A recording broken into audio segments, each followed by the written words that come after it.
मैं भी आप सबसे मिलने के लिए सब लोगों का इंतजार कर रहे जी। शुक्रिया। आपका परिचय देना चाहूंगी। Harshita Poddar Bhave is the founder of Insolute Solutionist and a distinguished identity management professional. She is also a prolific public speaker and the author of two ebooks, Nameplate and एक दिवस अशी यावा. An award-winning entrepreneur, she was honored as the Entrepreneur of the Year 2022 by Big Brain at NIIT University. And she is also a recipient of the Aparajita Award. Harshada has made remarkable contribution to the field of renewable energy and has delivered keynote addresses at various international conferences.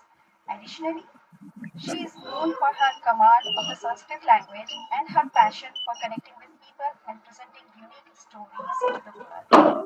So, welcome, Harshada. We welcome you on our today's मंच, काव्य मंच.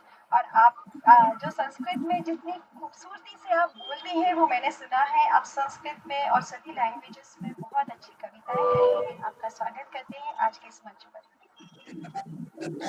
सबसे पहले सभी कविजनों को मेरा सादर प्रणाम. आजचं संपूर्ण स्पीच मी मराठीतून देणार आहे कारण आज जागतिक पर्यावरण दिन आहे आणि आता जसं शिद्दतने कविता सादर केली वसुंधरा माते तर जागतिक पर्यावरण दिन म्हणजे काय ह्याच्यावर मला थोडंसं बोलायचंय. आपण खूप पर्यावरण म्हणजे परिसर पर्यावरण म्हणजे हे पर्यावरण म्हणजे ते पण पर्यावरण म्हणजे खरं काय तर पर्यावरण म्हणजे आपल्या वसुंधरा मातेच्या समृद्धतेचा उत्सव. आपल्या आजूबाजूला काय आहे आणि आपण काय गमावतोय याची आपल्याला सजगपणे सतर्कतेने आणि सावधपणे होणारी जाणीव म्हणजे आजचा जागतिक पर्यावरण. आजचा कोणताही पेपर घ्या कोणत्याही भाषेतला घ्या प्रत्येक ठिकाणी पर्यावरण असं आहे पर्यावरण तसं आहे आपण इकडे चाललोय. एक काही दिवसांनी जग बुडणार आहे समुद्राची पातळी हे सगळं आपण करतोय. पण या पृथ्वीवर राहणारा एक जागतिक नागरिक म्हणून आपण पर्यावरणासाठी काय करतोय हा प्रश्न आपण आपल्याला किती वेळा विचारायला पाहिजे ना. बरं. आपले सगळे सण आपले सगळे उत्सव आता ज्येष्ठ महिना सुरू होईल उद्यापासून ज्येष्ठ महिन्यात येणारी वटपौर्णिमा घ्या किंवा चैत्र महिन्यात येणारा गुढीपाडवा घ्या. आपल्या प्रत्येक उत्सवाचं नातं कुठल्या तरी एका वृक्षाशी प्रत्येक याचं गणित एका वृक्षाशी कनेक्टेड आहे. आंबा वड पिंपळ यांच्या सावली त्यांच्या अंगा खांद्यावर आपली किंवा आपल्या आई बाबांची किंवा त्यांच्या आधीची सगळी पिढी जगत आली आहे. प्राणवायू कशाला म्हणतात हे करोनाने आपल्याला खूप चांगलं शिकवलं. 2 वर्षापूर्वी ऑक्सिजन सिलेंडरची किंमत किती जास्त आहे किंवा ती का करू शकत नाही हे आपल्याला चांगल्या प्रकारे समजलं हो ना. कृष्णाचेच दशावतार पाहना. पर्यावरण म्हणजे निसर्ग आणि निसर्गाचा समतोल कसा राखायचा हे त्या दशावतारातून होणाऱ्या अडॉप्टेशन मध्ये आपल्याला चांगल्या प्रकारे समजून येतं. खरं सांगायचं ना तर पर्यावरण म्हणजे काय तर परी अधिक आवरण. आवरण म्हणजे काय तर कव्हर. कुठलीही गोष्ट जेव्हा एका कव्हर खाली किंवा एका कवचाखाली असते ना तेव्हा ती सुरक्षित राहते. आपल्या सर्वांचंही तसंच आहे. जेव्हा आपण पर्यावरणाच्या आवरणाखाली असतो ना तेव्हा आपण सगळ्यात जास्त सुरक्षित आणि सतर्क राहू शकतो. आज आपण पोल्युशन नॉइज पोल्युशन शहरामध्ये अस्ताव्यस्त वाढलेल्या इमारती त्यातून झालेला अगणित कचरा ज्याच्यामध्ये ह्या सुद्धा पर्यावरणाच्याच गोष्टी आहेत बरं का.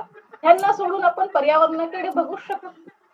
पर्यावरण म्हणजे माझ्या आजूबाजूला असलेली प्रत्येक सजीव निर्जीव गोष्ट. आता ह्याचा आपण डेफिनेशन किती ठेवायची. माझा म्हणजे काय फक्त माझी रूम फक्त माझं घर फक्त माझं गाव की फक्त माझा देश. अरे आपण चंद्राला सुद्धा मामा म्हणतो हो ना. म्हणजे पूर्ण हे एका पर्यावरणाचा भाग नाही का. आकाशगंगा हे सुद्धा आपलंच घर आहे.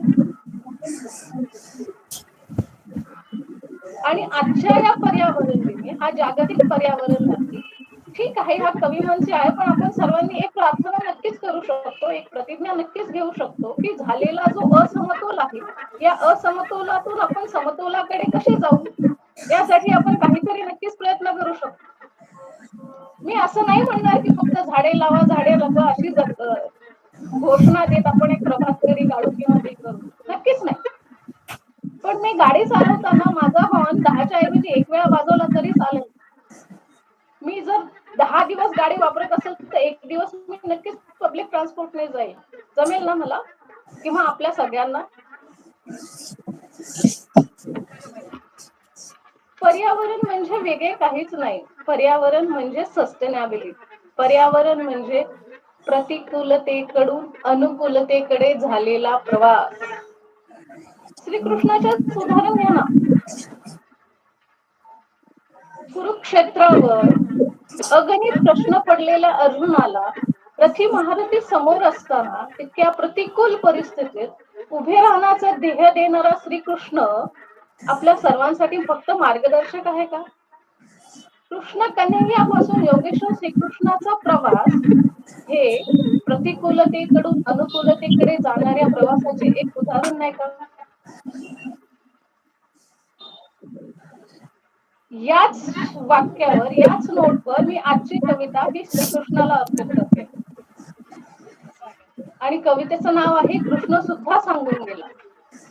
आणि ही कविता त्या सर्वांसाठी ज्यांना पर्यावरणासाठी काहीतरी करायची इच्छा आहे, जे करत आहेत, त्या सर्व वा वा. पर्यावरण प्रेमी सख्यांना, पर्यावरण प्रेमी मैत्रिणींना, सर्व कवीजनांना ही कविता सादर अर्पण.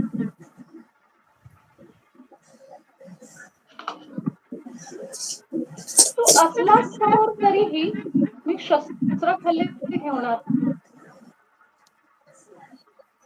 तू शस्त्र खाली ठेवणार नाही, कारण नव्याने गीता सांगायला कृष्ण येथे येणार नाही. तू असलास समोर तरीही मी शस्त्र खाली ठेवणार नाही, कारण नव्याने गीता सांगायला कृष्ण येथे येणार. रोजचेच नवे संकट दपकत दपकत येणारे, रोजचेच नवे संकट दपकत दपकत येणारे, मी सावध होण्याआधी बेसावधपणे वार करणारे. रोजचेच नवे संकट दपकत दपकत येणारे, मी सावध होण्याआधी बेसावधपणे वार करणारे.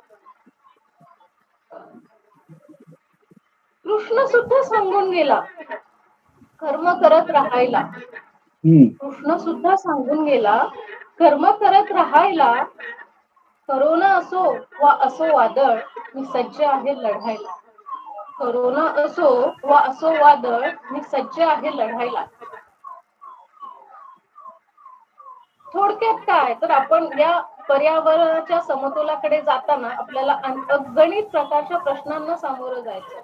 प्रत्येक वेळी कुठला मार्गदर्शक असेल नसेल, पण आपण न डगमगता सजगपणे, सतर्कपणे, सज्ज होऊन समतोलतेकडे वाटचाल करू शकतो.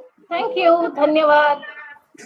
आणि गरिमाताई आणि सगळ्यांचे मनपूर्वक आभार.